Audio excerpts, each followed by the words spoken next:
Welcome to Discovering 615, the podcast celebrating the people, places, and stories that make Middle Tennessee amazing. Here's your host, Rob Thacker, realtor with eXp Realty, better known as Thacker 615.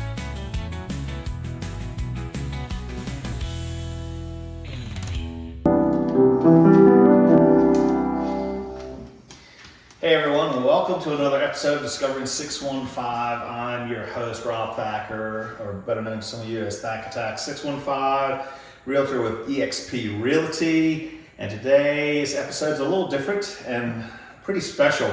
I'm joined today by Carter Wells. Carter, glad to have you on. He's a 16-year-old jazz pianist from Middle Tennessee. He plays both by ear and reads music, and likes to create his own jazz pieces. And so, Carter, we met at a Christmas party. Yes, we did. So I enjoyed listening to you play. So, man, welcome to the podcast today, man. Thank you for having me. Well, good. So let's just begin at the beginning. How did life for you begin with playing music?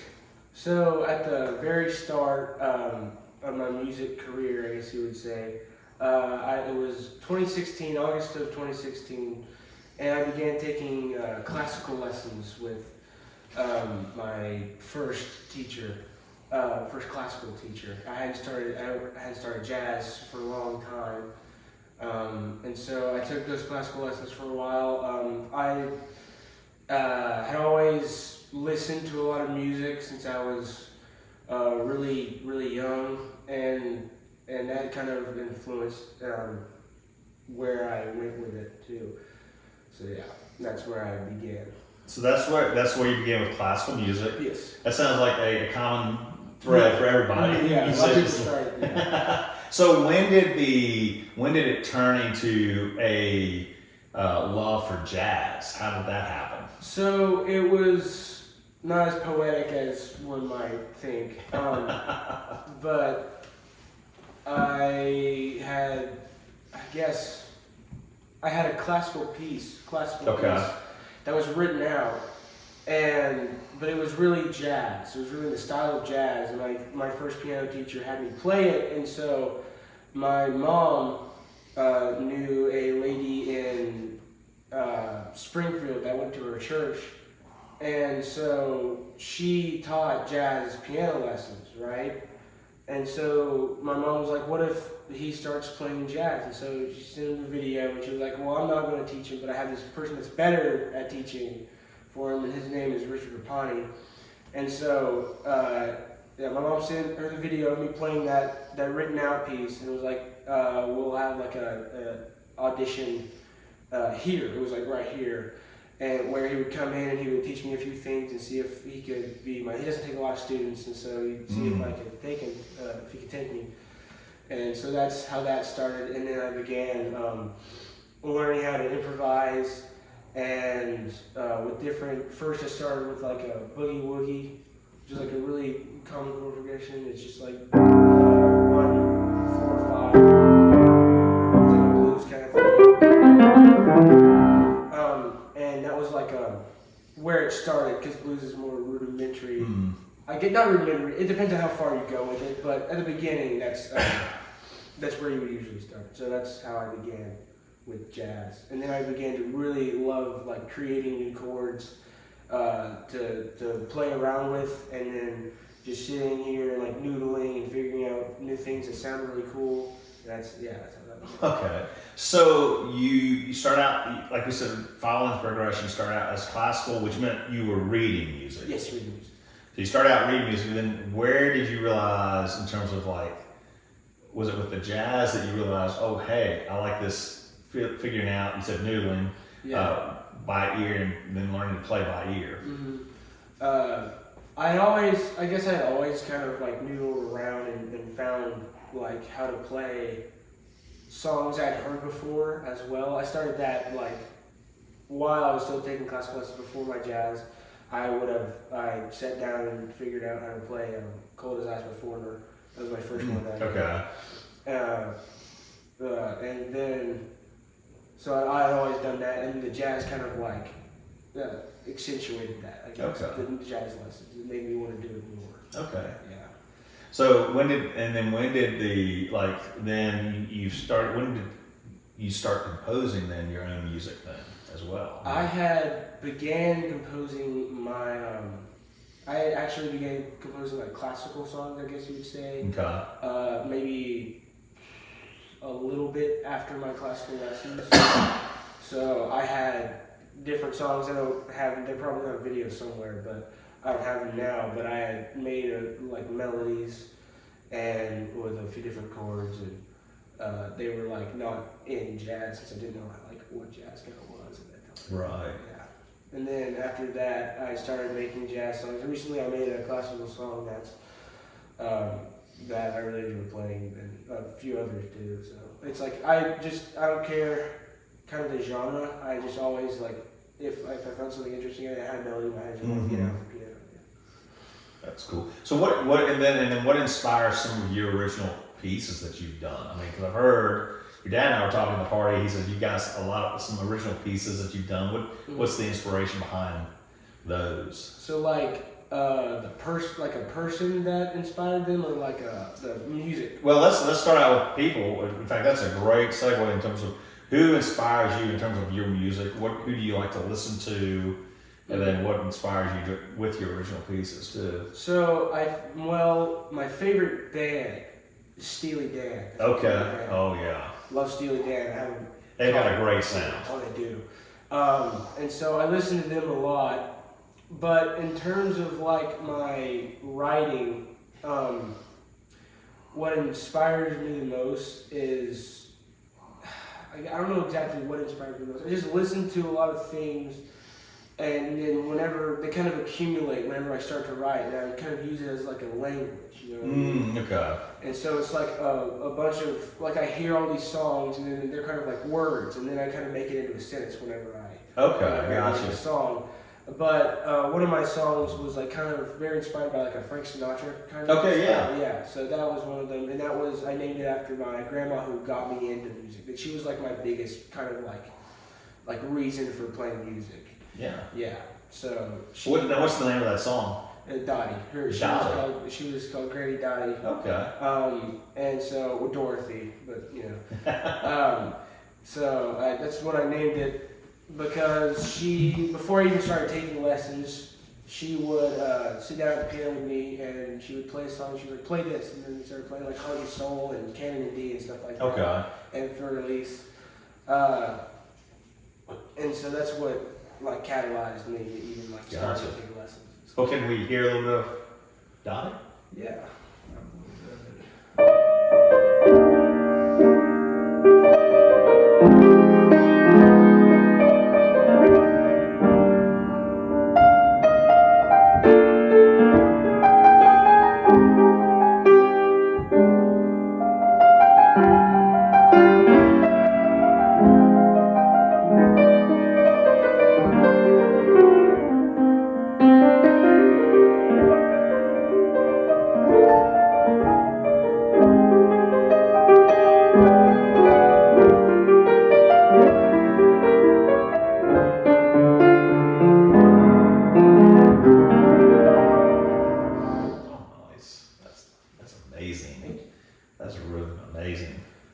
So when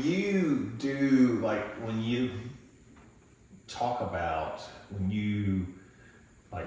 for example, you just played Dottie for us, does that come from, do you go with like what you think in terms of structure first, or does it sometimes come by feel, or is it depends? I guess it depends. Like some of the songs, that one was mostly feel. Like I found a melody, like I found that right there, and then I had then the next parts of it started coming in my head, and then I figured it out on the piano.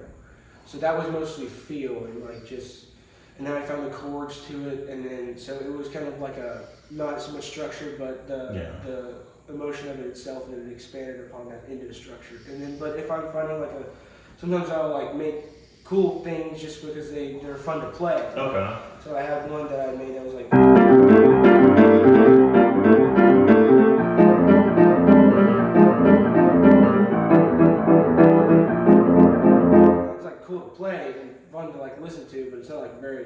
Gotcha. So So let's try something here if you don't mind. So if I say something like, give you a word like melancholy, what would you come up with in terms of? probably something.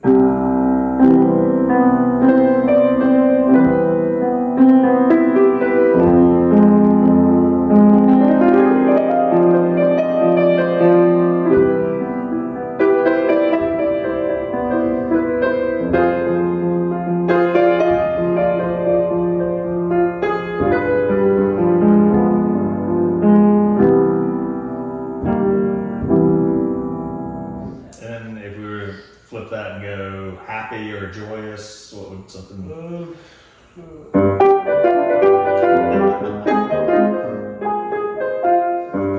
Yeah, something like a little ragtime there.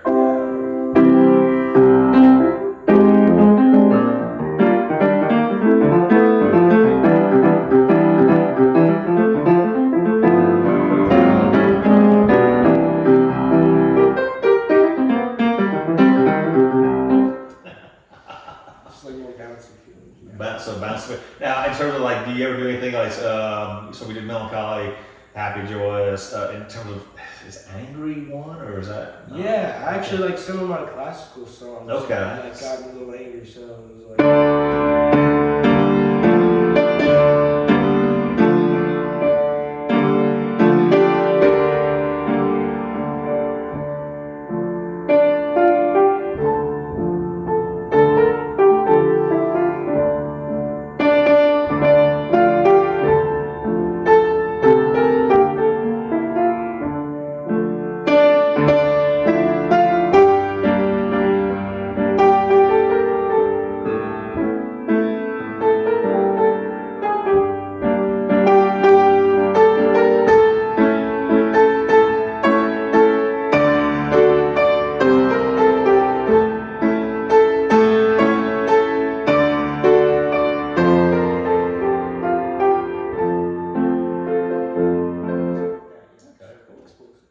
Absolutely. Oh wow. Can't think of any others.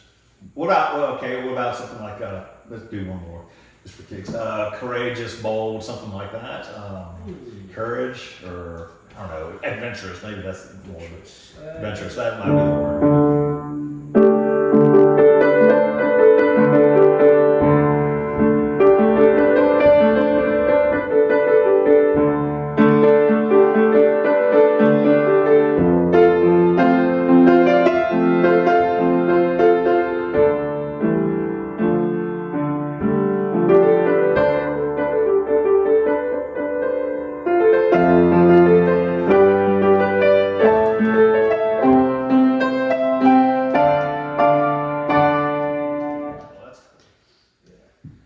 So how is, in terms of family and friends, in terms of how, because obviously you've got a gift.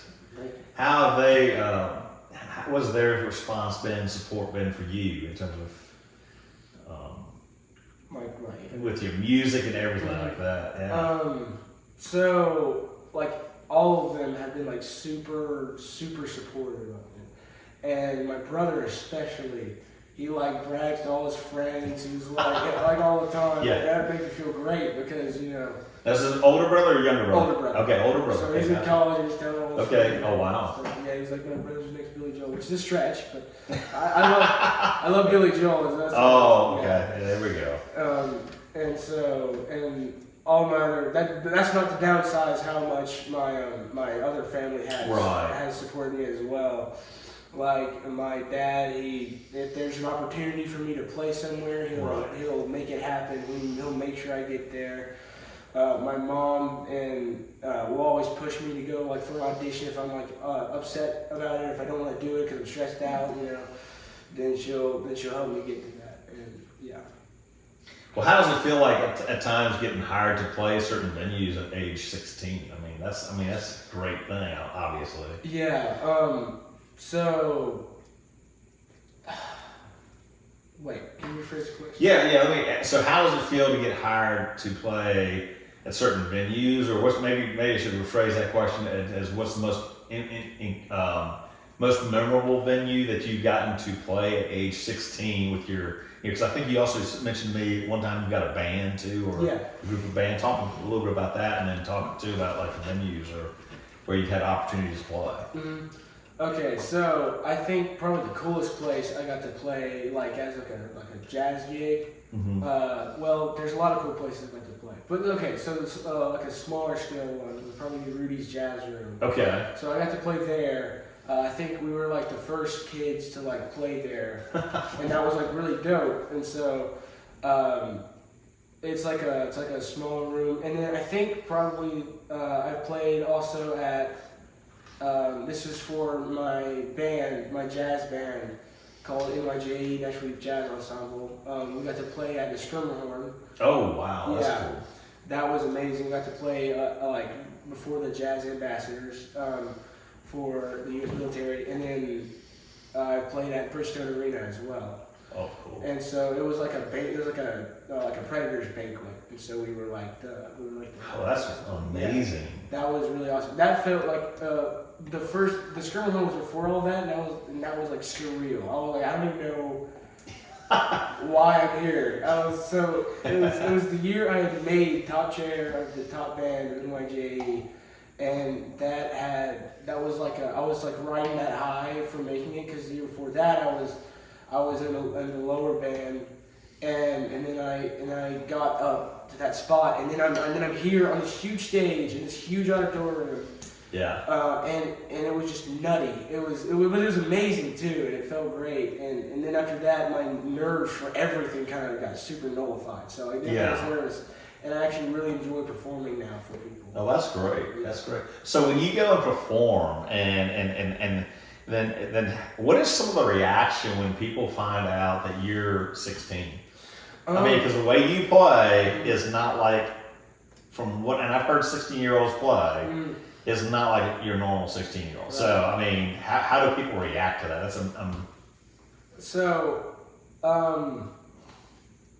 I've had usually they don't talk as much to me, but they talk more to my parents or my dad.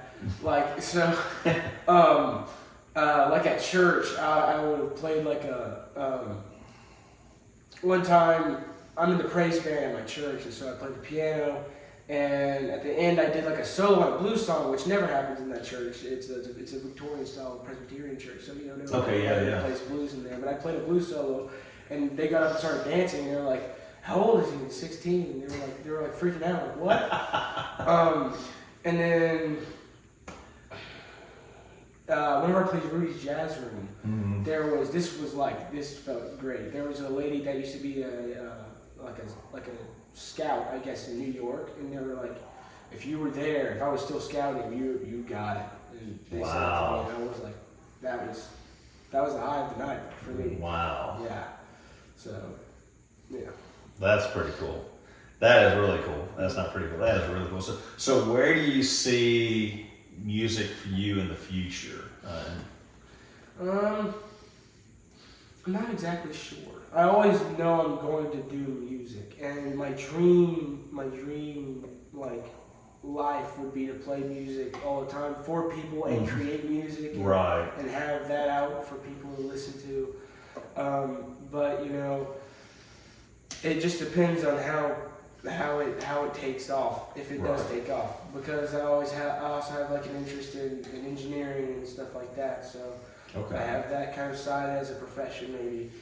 But I know I'm always going to be doing music to some degree. Gotcha. Well, it's something you love doing, and you want to do what you love doing. Yes. So and it's a lifelong hobby. So for you, this would be a lifelong companion, so to speak. Then. Yeah. So let me ask this question: if you could play, let's talk about this.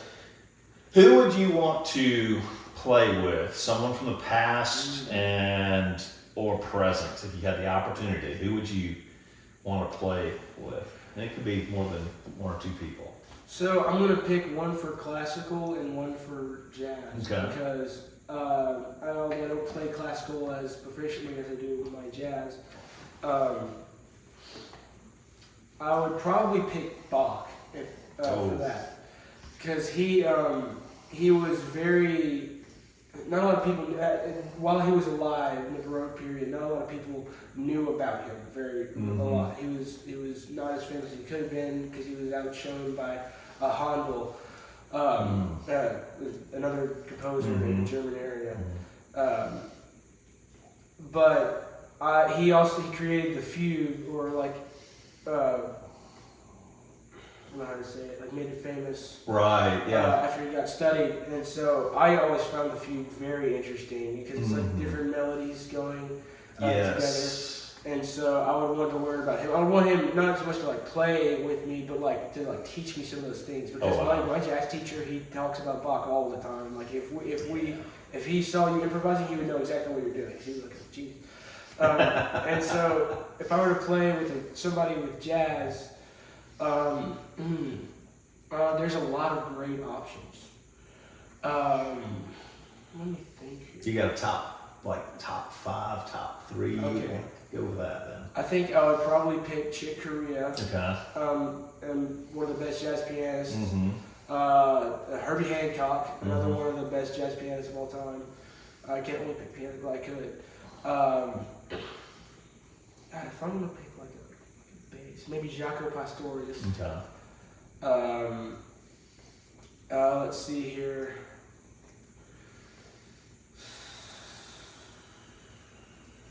Let me think of a good like trumpet. Well, Louis Armstrong is a famous one. Maybe Miles Davis. And then for my last one, I'm gonna pick probably Joe Henderson. Okay. Yeah. Sax player. Yeah. Awesome, man. Awesome. Good deal. Good deal. Yeah. Well, Carter, you have something else to play for us before we wrap it all up? You want to wrap it all up with something? Well, I can play newer song.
Well, Carter, thanks for coming on Discovering 615. Appreciate it, bud. Thank you for your time. And everybody, make sure you tune in to this episode of Discovering 615. Have a great day, and God bless. See you.